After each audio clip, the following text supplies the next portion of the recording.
Hello, good morning मेरे प्यारे बच्चों। और मैं आज आपके अपने प्रज्ञा लर्निंग ट्यूब पर स्वागत करती हूँ।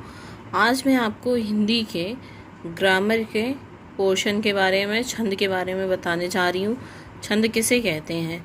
छंद जो है वो वेद के पैरों को छंद कहा जाता है, जो पूरी तरीके से उसको ढक ले, वह छंद है। परिभाषा क्या है? वर्ण, मात्रा, यति, गति, तुक आदि पर बल दिया जाता है। आदि के नियमों से नियोजित रचना को छंद कहते हैं। यानी कि वो रचना जिसमें वर्ण, मात्रा, यति, गति, तुक आदि पर बल दिया जाए उसे हम छंद कहते हैं। अब छंद को परिभाषिक शब्द क्या क्या आते हैं, उसमें यति आएगी, गति आएगी। तो अब हम बात करते हैं कि यति क्या होती है। यति होता है विराम। छंद को पढ़ते समय जहाँ जहाँ भी रुकना होता है उसे यति या विराम कहते हैं, जो कि अर्थ को प्रभावित करती हैं। उदाहरण, मंगल भवन अमंगल हारी, रवहु सुदशरथ अजिर बिहारी। तो ये जो है गाइस, ये है छंद की यति।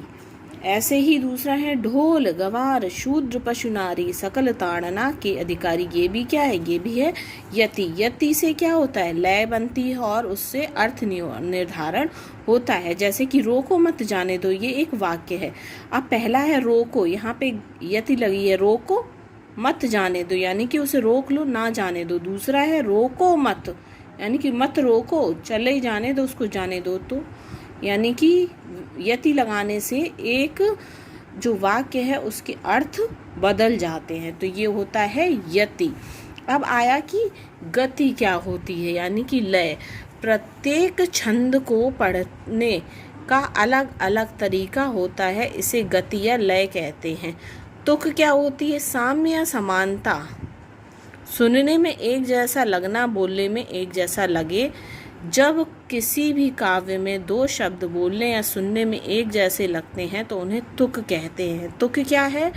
यानी कि किसी भी काव्य को पढ़ते समय जब शब्द एक जैसे बोलने और सुनने में लगते हैं तो उन्हें हम तुक कहते हैं। अब नोट क्या है? अगर एक पंक्ति का काव्य है तो पहली यति के पूर्व का शब्द जब दूसरी यति के पूर्व के शब्द के साथ बोलने सुनने में एक जैसा लगे तो उसे तुक कहा जाएगा। अब हम बात करेंगे कि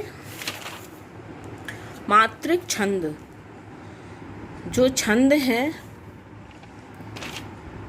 उसके प्रकार कितने होते हैं। तो छंद के बच्चों 3 प्रकार हैं। पहला है वार्णिक, यानी कि वर्ण की गणना, जहाँ पे वर्णों की गणना हो उसे वार्णिक छंद कहेंगे। मात्रिक छंद, मात्रा की गणना होगी। और मुक्त छंद, ना वर्ण की होगी और ना ही मात्रा की गणना होगी, या फिर उसे मुक्त छंद को खड़, रबड़ या केचुआ छंद भी कहते हैं। अब आता है मात्रिक छंद, जहाँ मात्रा की गणना के आधार पर छंद का निर्धारण होता है, उसे मात्रिक छंद कहलाते हैं। मात्रिक छंद जो हैं वो 3 प्रकार के होते हैं बच्चों। सममात्रिक छंद, अर्ध सममात्रिक छंद और विषम मात्रिक छंद। सममात्रिक छंद, जिन छंद के प्रत्येक चरण में समान मात्राएं होती हैं उसे सममात्रिक छंद कहते हैं। अब आते हैं, हम बात करते हैं सममात्रिक छंद की। तो चौपाई में क्या है? चौपाई 4 पैर हो जिसके, यानी कि 4 चरण हो। 4 गुणे 4 16, यानी कि प्रत्येक यति के पूर्व के भाग को चरण कहते हैं। इसमें कुल 4 चरण होते हैं और प्रत्येक चरण में 16 मात्राएं होती हैं। उसे हम चौपाई, यानी कि 4 पैरों वाला, चौपाया, चारपाई, चौपाई कहते हैं, जिसमें 16 मात्राएं होती हैं। उदाहरण क्या है? बंदौ गुरुपद पदम परागा, सुरुचि सुबास सरस अनुरागा, अमी अमूर में चूरन चारु, समन सकल भव रुज परिवारु। ठीक है गाइस, तो ये क्या है? ये बात करी थी हमने चौपाई की। अब हम बात करते हैं रोला की। तो रोला क्या है? 24 कला रोला की यति 11 13। 24 कला रोला की यति 11 13। अब इसकी परिभाषा क्या है? रोला छंद में 4 पंक्तियों में 4 चरण होते हैं। ये कितने? 1 2 3 4, ये 4 चरण हो गए।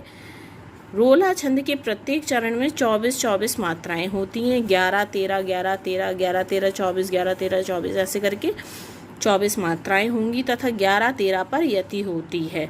नीलांबर परिधान हरित तट पर सुंदर है, सूर्य चंद्र युग मुकुट, मेखला रत्नाकर है, नदियां प्रेम प्रवाह फूल तारे मंडल है, बंदी जन खग वृंद शेषवन सिंहासन है। तो ये हो गया 11 13 पैयती जिस की होगी वो कहलाएगा हमारा रोला। अब नेक्स्ट आता है गीतिका क्या है। गीतिका क्या है? गीतिका छंद के प्रत्येक चरण में 26-26 मात्राएं होती हैं और 14-12 पर यति होती है, इसको हम गीतिका कहते हैं। और नेक्स्ट है हरिगीतिका। हरिगीतिका क्या है? हरिगीतिका छंद के प्रत्येक चरण में 28-28 मात्राएं होंगी तथा 16-12 पर यति होती हैं, ये भी 4 पंक्तियों का छंद है। तो गाइस आपको आज मैंने रोला, चौपाई, गीतिका और हरिगीतिका सममात्रिक छंदों के बारे में बताया। तो अगर आपको ये सब समझ में आया हो तो मेरे चैनल को लाइक करें, सब्सक्राइब करें। Thank you.